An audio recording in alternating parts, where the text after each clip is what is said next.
Well, I'm privileged to be here with Professor D.C. Schindler, who is Professor of Anthropology and Metaphysics at the John Paul II Institute in Washington.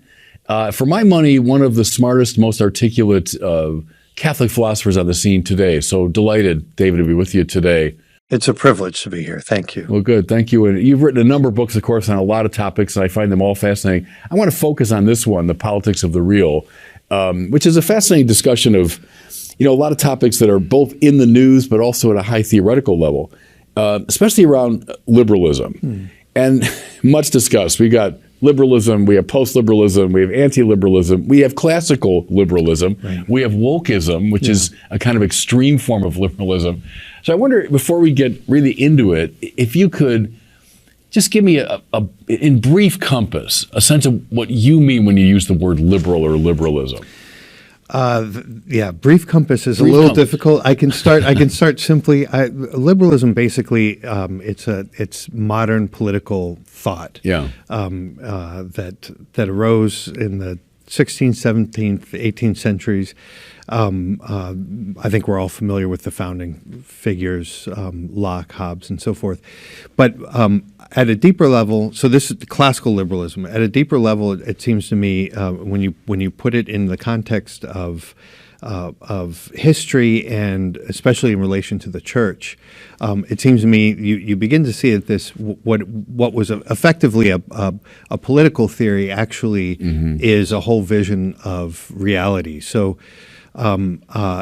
In part, this was a political vision. I think that grew up as a kind of an alternative to Christendom, which is a culture founded in the church. This is an alternative to that, and because it's an alternative to that, it encompasses much more than just a new way of doing politics. It's a vision of the human being. It's a vision of nature. It's a vision of economics and so forth. Let's talk about the metaphysical side of that. Sure. You begin with some musings on that little Latin phrase, res publica. I remember when I was doing Latin 101, we did our declensions with res publica. So it's a phrase I've known for a long time. But you put a stress on the res part of that, the thing part of it, the reality. And there's some kind of disassociation with reality, let's say at least as the classical Catholic metaphysical tradition put it out, within liberalism. Talk about that as you see it. I think that sort of surprises people because, again, typically we think it's just a political theory. And the idea is that liberalism is, it's founded in a kind of a social contract. It's founded on the idea that society is made up of individuals who have free will and they choose to organize themselves in a particular way. So it doesn't seem to have much to do with metaphysics and so forth. But one of the trails that I've tried to follow out in my work is to see that those what seem to be fairly straightforward assumptions actually you're rethinking the individual's relationship to reality and beginning with just pure power to choose as what most basically defines us as individuals. That in all sorts of really subtle but profound ways cuts us off from reality. It sort of establishes a kind of filter that separates us. Now we do all sorts of things to try to overcome that, but I think a lot of that separation is sort of built in. So I thought, well, let's approach this question not again in simple political terms, but actually try to get at some of these deeper philosophical, metaphysical, and theological roots. And I thought, okay, the way you begin is with things, the reality of things that confront us in a way prior to our freedom of choice. Right. And that harkens back to some of your earlier work. I think you say in this book at one point that the good is not chosen so much as given, right? That the good manifests itself and that we become beholden to it. That's right. Where so much of the liberal assumption is, no, what's in first place is my freedom, my will.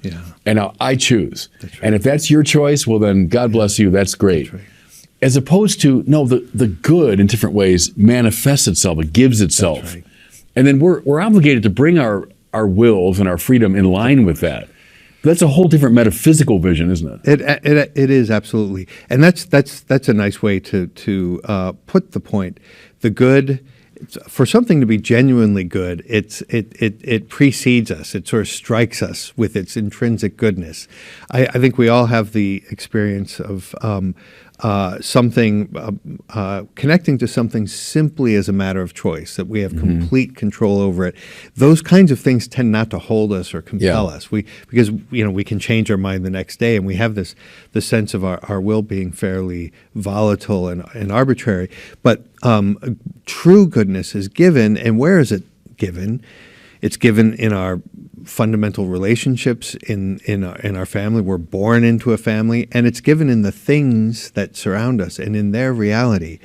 And if we try to reconceive ourselves as having our foundation and our roots in this given connection to the world, it really changes everything. It forces you to rethink quite a few realities you and I take have, for granted. I think we have Monsignor Robert Sokolowski in common as a teacher. That's when right. I was a young kid at Catholic U, we read Hobbes's Leviathan, and Hobbes says there very explicitly, what the old moral doctors call the good is just the last thing you happen to choose. If I choose it, then I call that the good. Right. It's a purely sort of conventional sense of the good.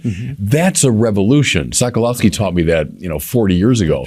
That's a whole revolution in metaphysics and psychology and spirituality. But I would say almost every teenager in America has that as the default position, right? All that matters is it was my choice to do it. Yeah.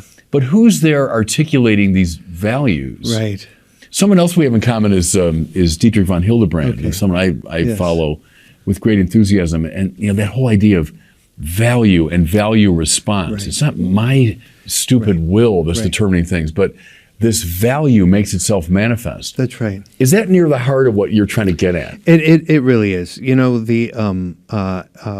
one of the ways to sort of set that into relief with students, I found when I used to teach undergraduates, is to ask them if they're saying something different when they say I like something and it's good. Is that are you saying exactly the same thing? Of course, and everybody recognizes. Right. And that's the thing that's kind of interesting. Even though we are immersed in this particular way of viewing things, we're still natural human beings, and the reality sneaks in all sorts of ways, and we can tap into that. That's something that one can connect with. One of the ways is this experience of value, as Dietrich von Hildebrand puts it. I like to think of it as an expression of beauty, what beauty is, and how beauty strikes us in a way, takes us by surprise, and that seems like just a minor thing to be taken by surprise. But if you think about what does that mean? It means that the reality of this thing is hitting me before I can prepare myself and set terms for it and dictate how it's going to be. It rearranges my subjectivity. My subjectivity is not the lord of this experience. Yeah, that's right.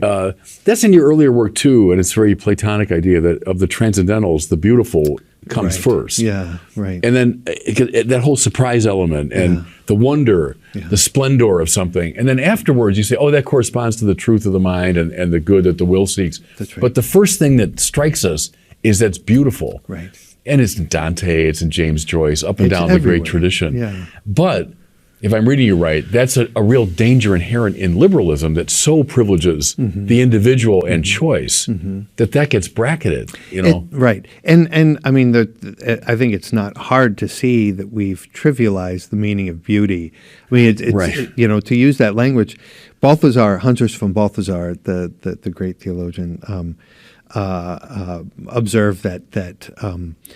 It's truth and goodness are the ones that seem serious to people, whereas beauty doesn't seem to have that sort of gravitas. Or frivolous, It tends to be trivialized, and you see that. I mean, even artists in the contemporary modern world, they tend not to be concerned with beauty because beauty strikes them as bourgeois, Right. and facile and comforting. They're right to react to that because they're reacting to a trivializing of beauty. Yeah. But the response to overthrow it entirely and try to be edgy, try to be anti-beauty, and the ugly, it's the flip side of the same coin. And we see this kind of thing, I think, in many different realms of our existence. This properly human reaction to a trivializing or an impoverishment, but then because we don't have our roots in the tradition, the reaction just tends to be more of the same. It's not in the res. It's not in the thing, right? Yeah. This objective value.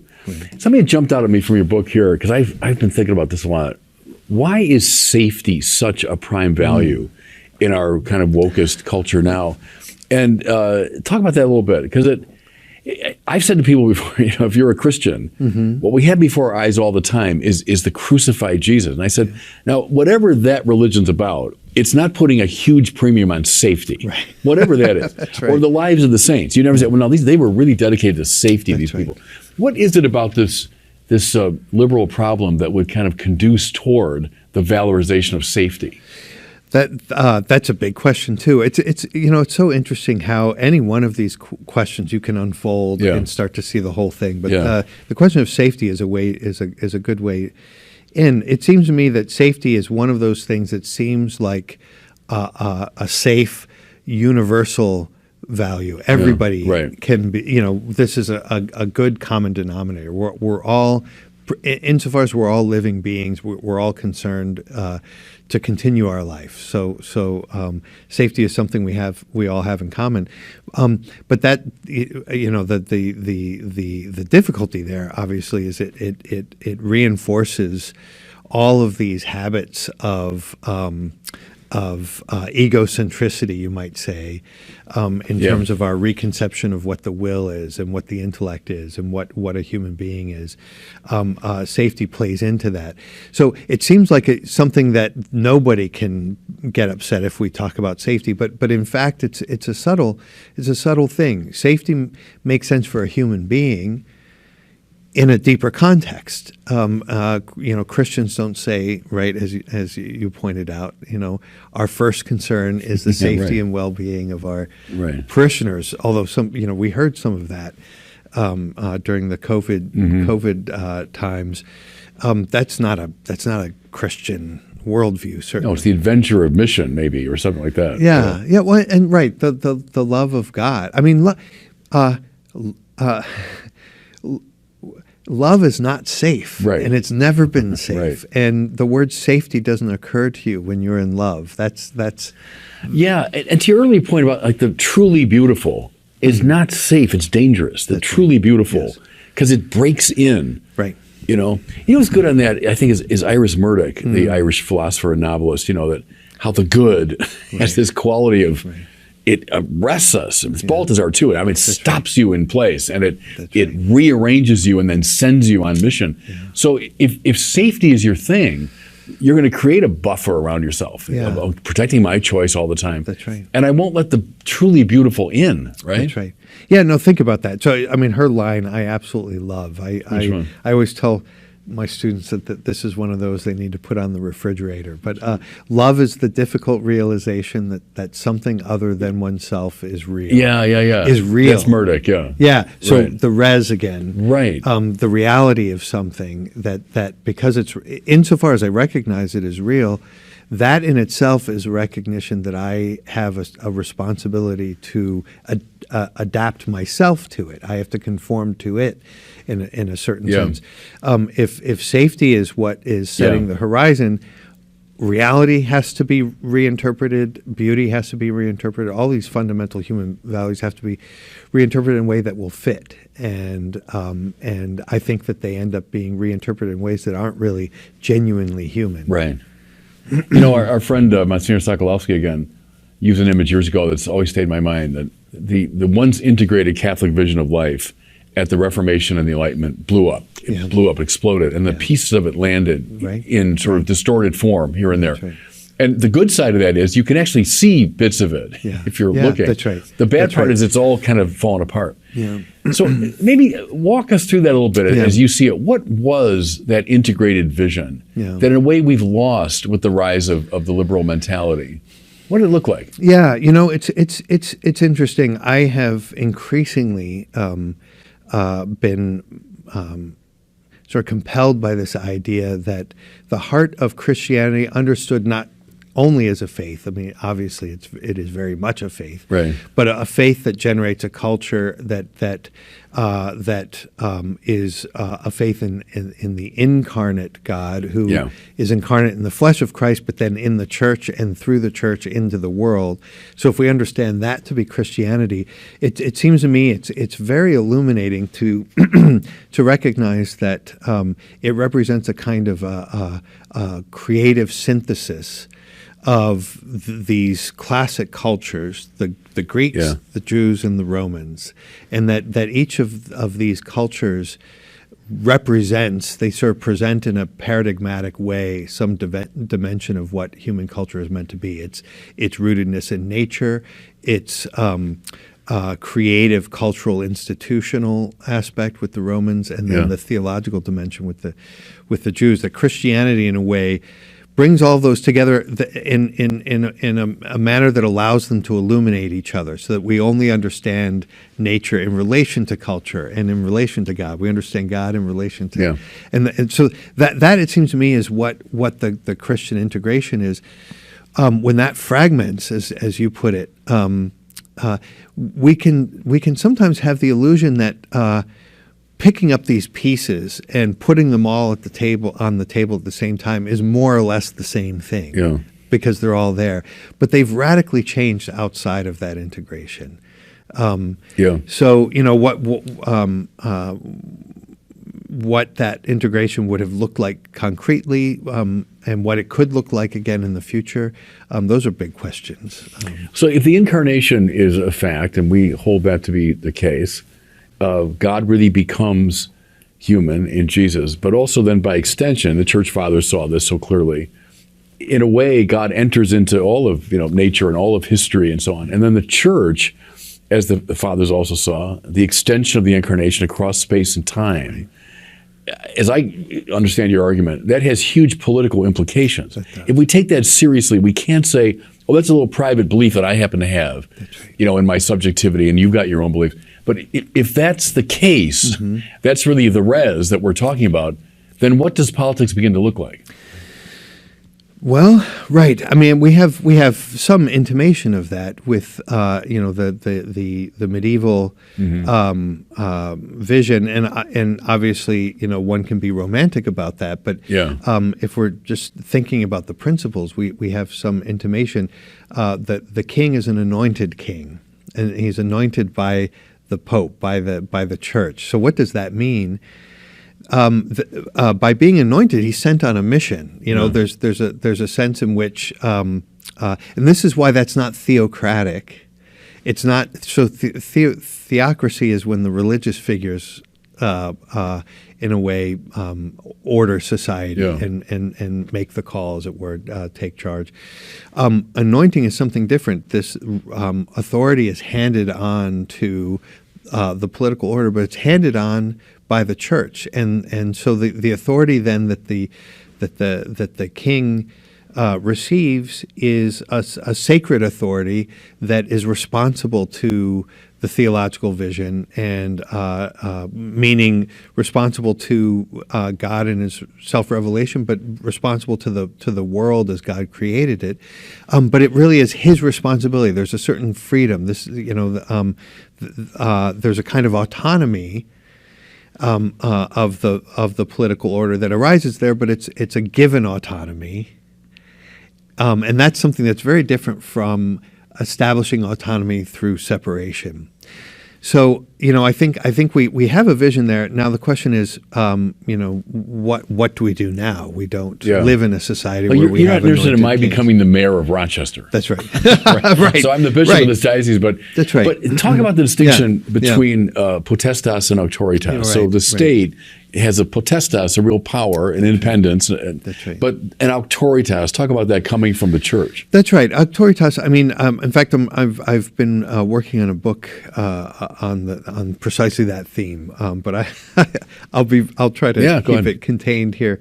Authority has built into it a kind of I call a martyrological dimension. That to have authority means to look above.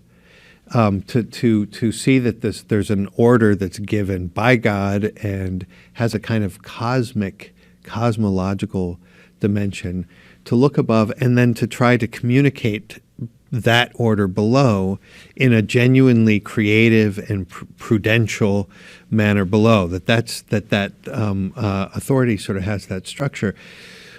Power is the execution of that task, carrying it out and taking up the various determinations that are required by that task. And it seems to me it's very different if we think of power as rooted in authority. And so that, again, here we have the anointing of the king.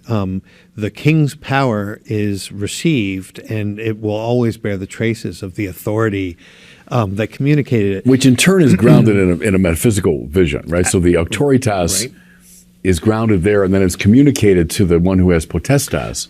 And you're not asking the religious authorities to be micromanaging civil affairs. Right. I mean, obviously that would be something potentially quite frightening. Right. Yeah. But we're getting ahead of the game a bit there, because I wanted to get to that toward the end of our conversation. But in some ways it's the hinge, isn't it? As you lay out this vision, because I think that's largely lost. In our understanding of politics, it often comes down to things like safety, protection, and do a Hobbesian number, protection from each other. That's right. That we're threatening each other. That's right. I'm threatening you, you're threatening me, so we need the Leviathan state to intervene to make sure we don't kill each other. And then bring it up. It's softened through Locke and Jefferson and others, but still, I've got these rights to my life, liberty, property, and so on. Government's instituted to protect those rights. It's protective, not directive, we can put it that way. And now, why? We said, well, there's been a loss of an overarching metaphysical vision. That happened. It fell apart. And you've got a lot of warring religious voices and disagreement, deep disagreement about metaphysical, absolutes. And so could you argue that's where, liberal modernity comes from? It comes out of this conflict about a comprehensive sense of the good. So is it the best we can manage, or can we ever get that toothpaste back in the tube? Well, that's a very big question. And before addressing that, I do just want to point out some of the things that you mentioned, just draw on, because that was a very rich statement.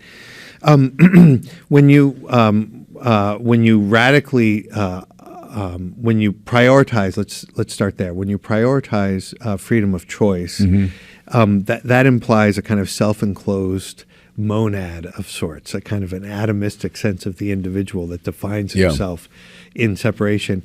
Now, if society is made up of those kinds of atoms, it's conflictual we'll be at odds with each other. By necessity, but the very logic of it. And even when you cooperate, your cooperation isn't genuine intimacy or connection. It's the other side of manipulation. So there are all sorts of subtle ways that the violence remains as part of the cooperation. That sort of radical individualism, as you pointed out, it's very evident in Hobbes, requires a strong centralized government. So ironically, radical individualism coincides with a kind of an absolutist sense of governance. And there you have this arrangement that the government in one respect says, we're not going to be determining, we're not going to be guiding you, we're simply going to be establishing rights. But because there's such a disorder, the very clearing of space for rights becomes a kind of an intrusive organization and direction. And so we begin to think of things like safety as the highest good that organizes our society. That becomes directive and not just protective.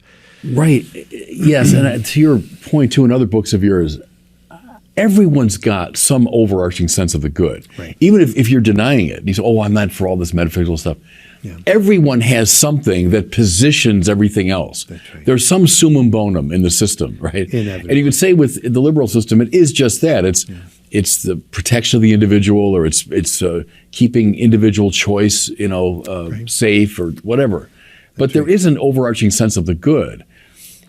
So the argument that no, all liberalism is doing is clearing a kind of neutral space in which many points of view can flourish is not really credible, is it? Well, on the surface, it's plausible, and there's something compelling, and it wouldn't have been so successful if there wasn't something compelling about it, because it seems to leave you free to believe all the things that you used to believe. All of these, you can be traditional in a liberal context. The problem is that in a subtle way, it's changing the landscape, and I mean, in a radical way. I sometimes say that it's allude to this old joke, Stephen Wright. I don't know if you remember him. Sure. The one-liners. He said once he came back to his apartment and discovered that all of the furniture had been stolen and replaced by identical replicas. And then his roommate came in and he said, "Have you noticed all of the furniture has been replaced?" And his roommate said, "Do I know you?" The point being that it's the same furniture that's been replaced, and it looks the same, but in a way, its origins, its meaning has changed, and I think that's the kind of thing that we have. We welcome people who have traditional beliefs in a certain sense, but they have to reinterpret them as traditional beliefs that play along with that have sort of accepted this new horizon and this new metaphysics ultimately. So that's important to keep in mind when this question comes up. What do we do now? Isn't this the best that we can do? We don't want to intrude. We have to recognize that there is a deep and serious prudential issue, but we have to recognize that we are intruding. I mean, in fact, there is a vision of reality that is being imposed on everyone. It's not as if the choice is between a neutrality and a substantial vision of the human being. In any event, they're competing substantial visions. Exactly. And that then it's a fair discussion. Then you can actually have an open discussion. Right, and it's on the same plane, the metaphysical plane. Let's talk about the American founding a bit. You live and work in Washington. I studied in Washington. I grew up, revering the great American figures, the monuments to Jefferson, Lincoln, and Washington, and studied the founders. A standard telling of the story is, coming up out of an oppressive sort of medieval traditional arrangement, seeking freedom and equality and individual rights. The founders threw off these old forms and said, we're going to adopt this, new vision. The back of the dollar bill has the pyramid with the eye on top and Novus Ordo Seclorum underneath it. It's a new order of the ages. And, look, as an American, I took that as a kid. This is great. That it was a new order of the ages, and thank God, And then press it further, those who really advocate for the American founding, that all these values like freedom, equality, human rights are grounded finally in the Bible. They're coming up out of the Christian tradition. Now, in a mitigated form, a kind of a deist form and all that. But if someone were to argue with you and say, well, look, you're kind of a glass half empty guy. I'm a glass half full sort of guy. I see the founders as embodying a lot of the great values of the Christian tradition. What do you think is, at stake in how we read the founding? There's a lot at stake, and this is the argument that one hears all the time, and it's an evident one because there are so many obvious achievements in the American regime, and for a time it was a model for the Western world and that kind of thing. There's less enthusiasm these days than there was 20, 30 years ago, and it seems to me one of the early critics of liberalism from a Catholic perspective was my father. I think he did some pioneering work, and he sort of predicted some things that I think are becoming evident now. So the question is, some of these extreme tendencies that we witness today, what's their relationship to the founding? Yeah. Is this a working out of presuppositions there? Is it the case that once you've tried to start a political order from scratch, does that kind of revolutionary spirit in fact enter into and erode these values that we all, we can see these things, the dignity of the person, kind of a respect for the individual. These things have biblical roots, but if this new context, the new form that they have, as you said, people will generally concede that we're securing these goods on different grounds. Do those grounds actually sustain the very things that we hold dear? And your are they father capable? argued no. And he argued no. Yeah. And I mean, I think we're starting to see that. Yeah. It's very hard these days to defend, say, traditional values of marriage, for instance, on the basis of principles that one sees at the founding. Typically, if one wants to defend things like traditional marriage, you have to appeal to a kind of a culture presupposed by the founding rather than the founding principles themselves. And that's telling to me. And then if we're going to do that, then let's go to their basic roots. Yeah. And find the most secure foundation for things like freedom of the individual and dignity and so on. Which leads to the question then naturally, what do you do when there is no consensus around these questions of basic goods? Right. So let's say with Sokolowski, yes, it fell apart. It blew up. Well, we got to deal with that. And is John Courtney Murray right in saying what we have in America are articles of peace? It's not an overarching account of the good. Right. Murray might say, look, I'm a Jesuit priest. I know all about that. But our founding documents are more articles of peace. How do warring people get along with each other? So there's a Hobbesian element there, but you might say, look, that's inevitable. Right. We have to have that. What do you do when there is no consensus about the grand metaphysical questions? Right. Well, you suffer, first of all. But the suffering has to be in the context of holding fast to what's true.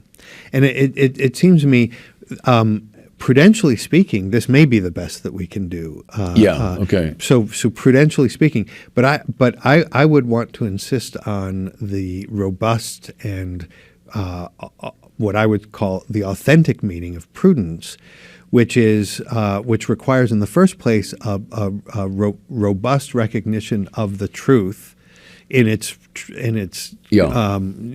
authentic sense, its full sense, and in light of that, what's the best we can do in these particular circumstances, and that's a different kind of thing, because if you think in those terms, the particularity of the circumstances are actually being elevated into the truth in some way. A certain light gets cast on them that would be slightly different. Typically, people will have a more impoverished sense of what prudence would mean, and they would say, "This is the best we can do. So let's take this as our absolute starting point." So it actually starts to become normative as opposed to one of the factors in the judgment. Let's say I want to cite Sokolowski again. I remember his saying years ago, what a blessing it was at our founding. Some of the most brilliant people in political philosophy and political practice weirdly came together in one place at one time, from Adams to Jefferson to Hamilton to, so I'm going to put you in that room, whether it's 1776 or 1787, and you're hammering out the American thing. And you've got these brilliant people, Jefferson, that are certainly not going to share a grand sort of Catholic vision of the real or an incarnational ecclesiology. What would you have done? What would you have argued for in that room? That's interesting. I've actually I've never imagined that. This would be a nice Ignatian meditation. I can see you in colonial garb. And maybe I'd kind of like to try out one of those wigs. But and what would you argue for with Thomas Jefferson and John Adams? I suspect I would want to ask the kinds of things that are presented as self-evident. What do we actually mean by those? Yeah. And what are we drawing on? What is the foundation on which we can say these things? And I would want to press beyond nature's God. Yeah. Okay. Because it seems to me that wasn't invented out of nowhere, and it wasn't just something to reason to from a kind of neutral premises. That notion itself has a tradition. Yeah. And it's not a Catholic one. It's not a Christian one.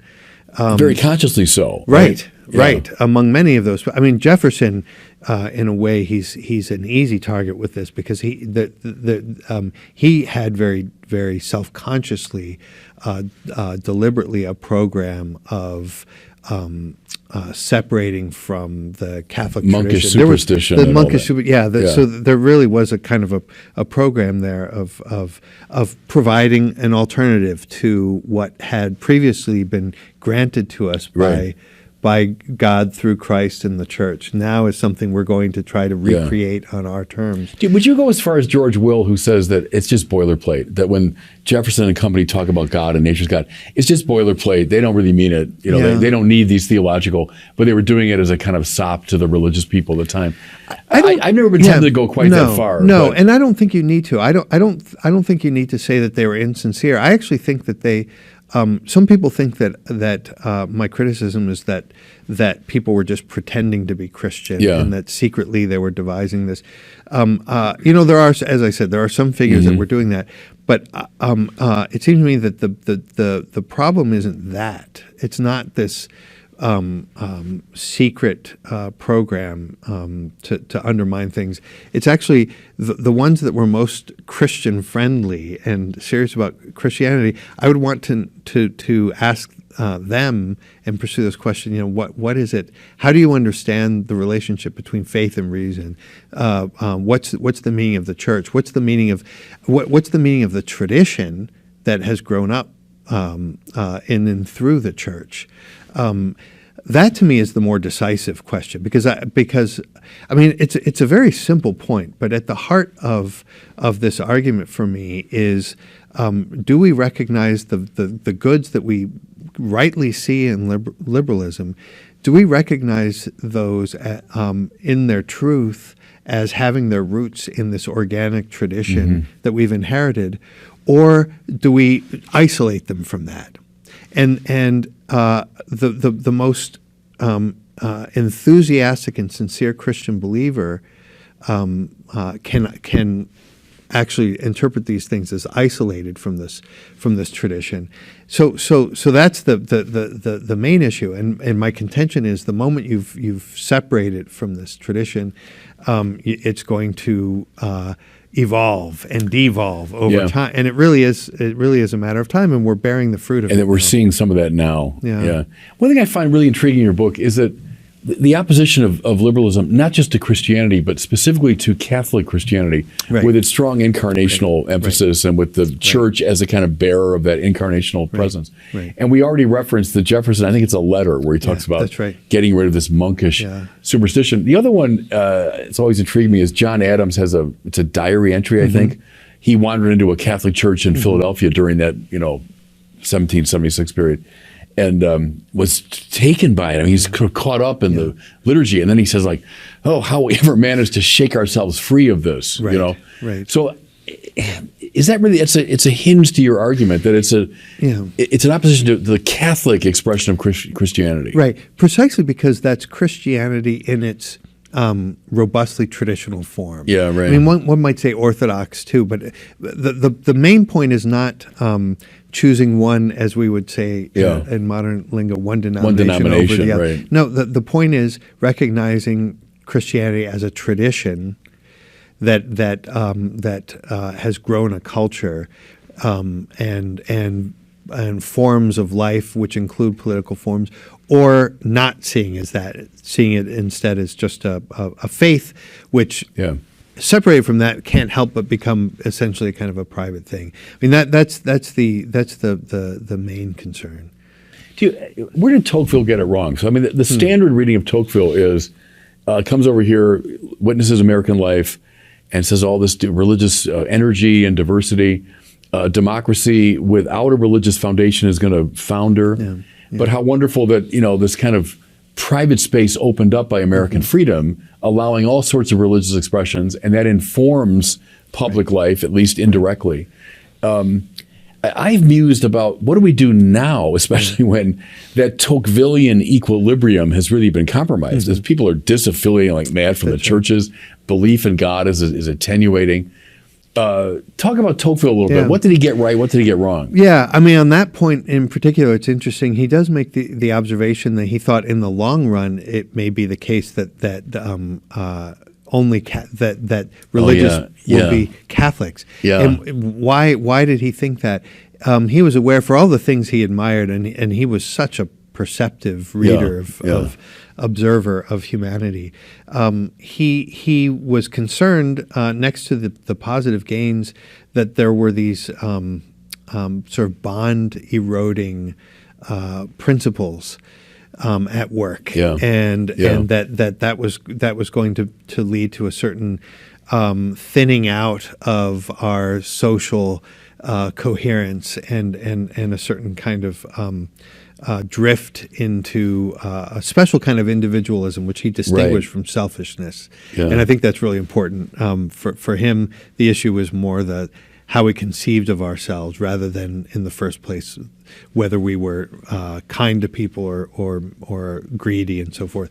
He thought that Catholicism might end up being the religion that remains precisely because it resists. Yeah, that you're baptized as a child. I mean, that's an extraordinary thing. Right. What does that mean? That institution is a recognition that the deepest part of our identities are not things that we choose for ourselves, right? Yeah. But that are given to us, and eventually we do have to choose them, but we choose them inside of a relationship that's been already given to us. And my question actually is whether in the future, as things continue to unfold, if it's going to be again. Perhaps Tocqueville was more right about this than we realize. Perhaps it's going to be precisely Catholicism in its more traditional form, and I don't mean traditionalist. Yeah, I know what you mean. Right, in its more traditional form, that's going to be attractive to people, and that there's a sort of a hope that this is responding to something that's been missing, and that we're missing in culture at large, but we're also missing in our personal lives. You know what text has always intrigued me along those lines is Henry Adams, so the inheritor of this great American, colonial tradition and relative of two presidents and all that. But he writes Mont Saint-Michel and Chartres. He goes over to Europe and he takes in the culture we've been talking about. That's right. As a very perceptive American, but formed by, call it a very liberal, viewpoint. But then he comes into touch with this Catholic culture that just energized him extraordinarily. No, isn't that interesting? I find that absolutely fascinating, and there's some great insights in that book. But here's sort of the ironic implication here is that perhaps Americans are in a privileged place to recognize the beauty of these things in a way that Europeans who have grown up in, when you have a cathedral in your town, that's going to change the way you think about, in subtle ways, and it's very easy to begin to take it for granted. But coming from the outside, I think there's an opportunity to rediscover the beauty of these things. Yeah, and I do think it's happening among young people too. Especially in our wokest time, I'm kind of with those who say there's a trajectory within classical liberalism toward where we are now, because you got to just keep finding new groups to liberate and new forms of oppression, and and then the ever increasing focus on the self and the sovereignty of choice and all of that. But that's such a desert landscape, isn't it? Right. I think of like the Iris Murdochs and the Balthazars and the Dietrich von Hildebrands that would just see that as such a desert, and to open people to this kind of glorious, beautiful culture. That's the hope, but it's actually an indication of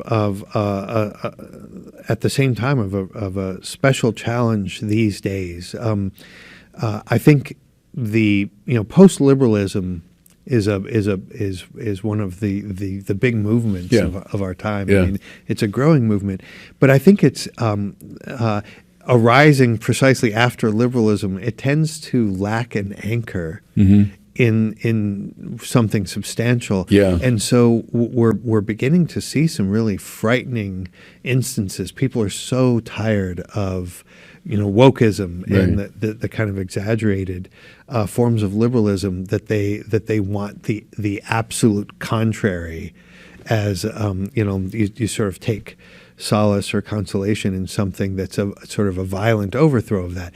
And the problem is I think that this is a movement that's growing, and it's something that one can sympathize with, but it just sets into greater relief, I think, the special mission that Catholics have right now to try to show that That's right. it's because Catholicism isn't post-liberalism in the sense of something that's emerged after liberalism. Yeah. It predates all of our liberal institutions, That's right, and yeah. it's continued. Yeah. And so there still is this green branch extended to us that we can reattach ourselves to and restore a healthy culture. I think that's right.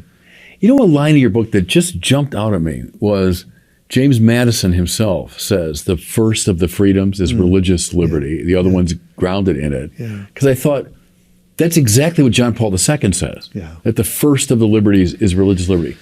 But articulate, I'm anticipating, but what's the difference between the way Madison put that and the way Karol Wojtyła would put that? That's a great question. Karol Wojtyła never understood liberty apart from truth. Yeah. So that was a great Yeah. theme for him. In fact, I recently heard that if there was one sentence from Scripture that he, if all the rest would disappear, but he could hold on to one sentence from Scripture, the sentence that he would hold on to, he said, was the truth will make you free. Set you free, okay. Yeah. So for Wojtyła, and I think this is a properly Catholic understanding of religious liberty, we have freedom to practice religion precisely because of the truth of religion, and it's being rooted in, again, I keep using this word, but being rooted in the tradition that actually enables you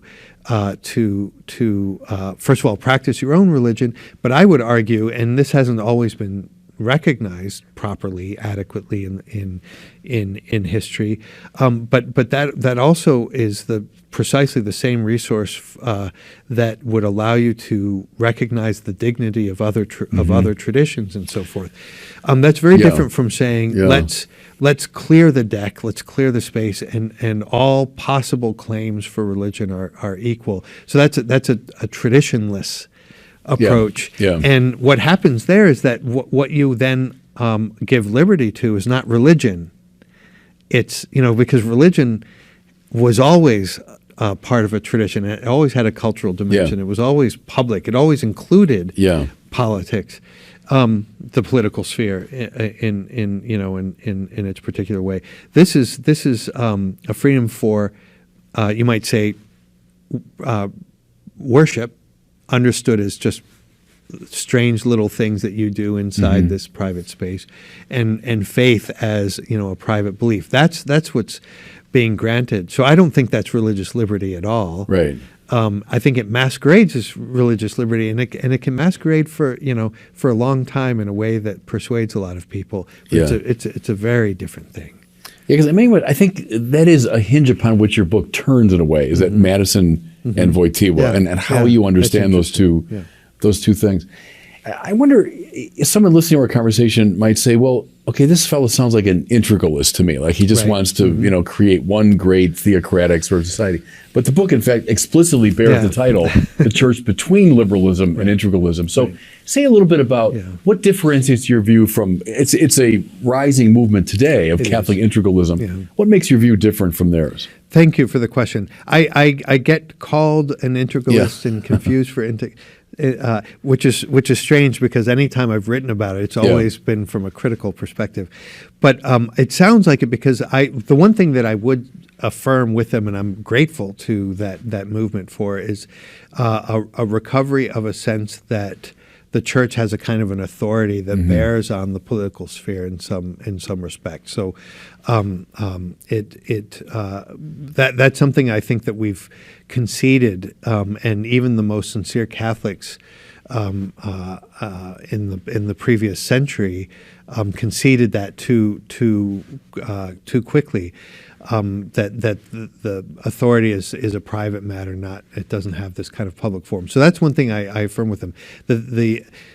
Where I differ, and I think this is a really crucial point, and in a certain sense I'll be hearkening back to things we discussed earlier, is that typically, and of course there's a spectrum of figures that claim integralism, but typically the idea is that the question for integralists is, to what extent can the church use the state? Well, there are two sides of it. One is, to what extent can the church use the machinery of the state to achieve her ends? So we take the political order as it is, the modern liberal state, but we try to redirect it to Catholic ends. So that's one side. And then the other side is this idea that a concession, again, of the political as only achieving partial human goods, ordered to things like safety. And then that gets supplemented by the church then stands for the sort of supernatural, the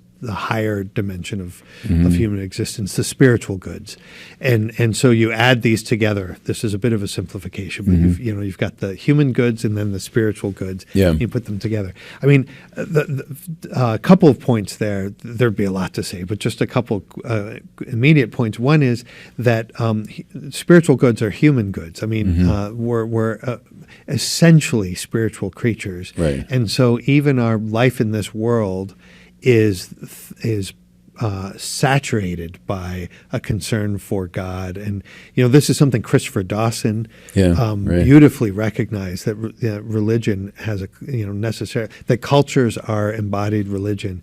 So that's that's not something that gets added from the outside. That's part of our political life. And then that means that the church doesn't have to control that from the outside. In a way, it's the anointing, the handing on of this particular task that also has a theological dimension. So the political order itself already has a kind of a theological mission, namely the theological dimension of our life on earth. There, in a way, the church reaches more deeply into society, but it does it in a way that allows the integrity of the political sphere. It doesn't have to dictate. So, to take a very concrete example, the church has no business making laws in a country, but it seems to me that the church represents an authoritative interpretation of what a human being is, what man and woman are, what and therefore what the purpose of the law is ultimately. And then the political order has to then realize this in whatever way it sees fit. But it receives this tradition as authoritative, and it operates freely inside of that. And I think that freely is a thing that distinguishes my position maybe from the No, I get that. Let me just press it a little bit, because I'm thinking of a conversation I had as one of the bishops of Minnesota. We went up to the state capitol about a year ago to meet with legislators. We met with the governor. Interesting. And we had our set of issues, and I was assigned to talk to the governor about the whole gender thing, because Minnesota has become like a sanctuary state, for those who want, which is appalling. And so I told the governor that, I think this is appalling, and it's a shame that we're involved in this, and we'd like that to change. And he looked at me like I had two heads, and that was the end of the conversation. That's right. I'm trying to imagine, like within David Schindler's view of things, what does one do? What would that look like in a more ideal setting? What would I, as a bishop, a representative of the church, do, or how would I do it to influence the potestas of the state? Well, it's hard to give sort of general principles for that kind of thing, because these sorts of encounters are very particular. But it seems to me, whereas integralists want to immediately talk about, it's interesting. One of the first issues that they got worked up about is the question of whether the church could enlist the state to execute heretics, something like that. So this extreme case, and it's I mean, it's startling. But there you see the question is just who has power and how can you wield the power. It seems to me that the I like to think of it as the philosopher king in Plato's Republic, right?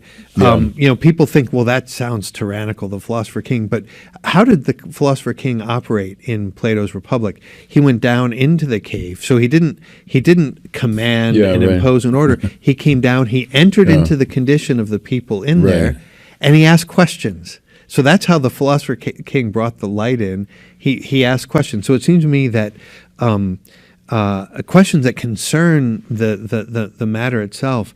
If one has a conversation with a politician, the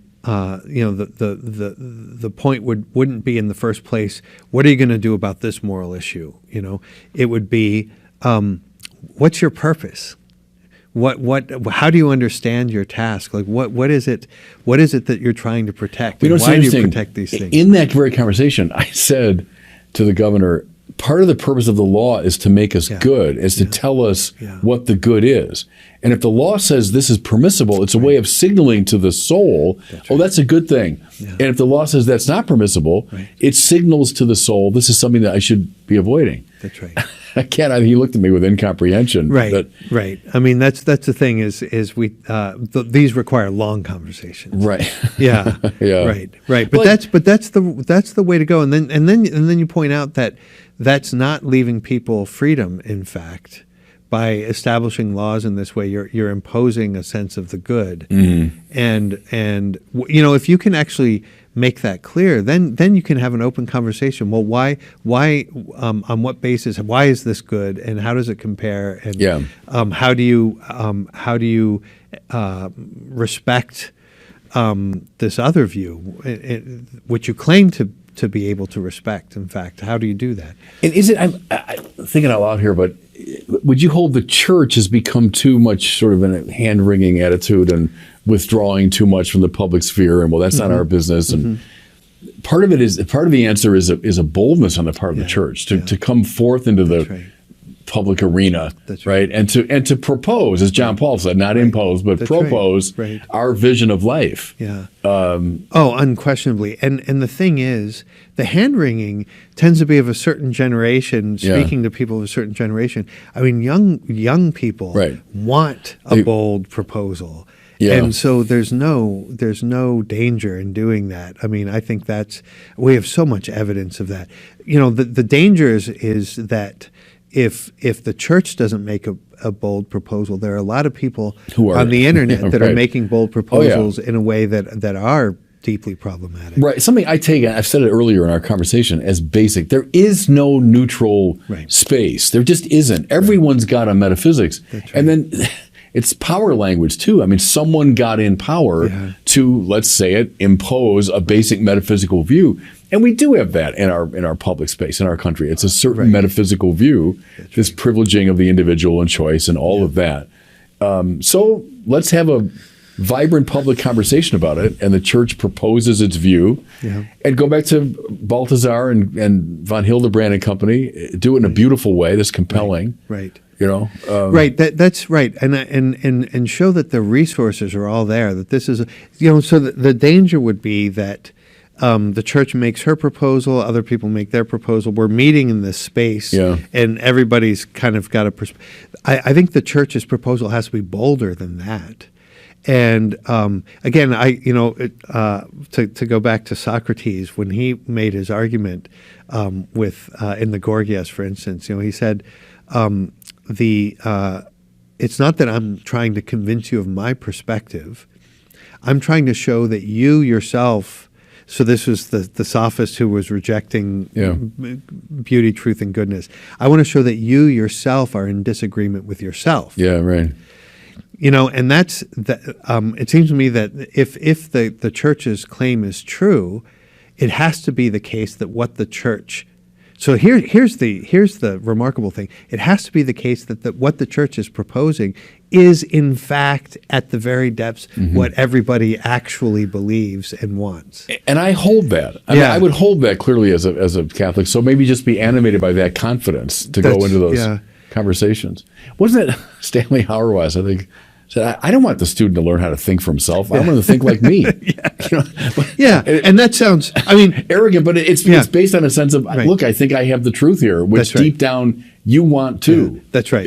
That's right. I always clarify that it's not that I have the truth; it's that the truth has me, and you and I are in the same relationship to the truth. This isn't compete. See, liberalism has taught us to think that every interpretation of reality is a competing opinion over against others. Yeah. And it seems to me once you concede that, you're never the game's over. The game's really already over. And the point is that we don't begin with an opinion or an interpretation. We begin with a recognition that there's a truth that precedes us, so that when we attempt to articulate it, we actually have grounds for correcting our interpretation and recognizing what I had thought previously is actually not adequate. You can't really do that if it's competing opinions. Listen, I could talk to you all day. Our time is up, though. Yeah. Maybe it's a good note to end on, the beauty and universality of truth. But thank you so much for a great conversation. Oh, thank you. It was really delightful. God bless you.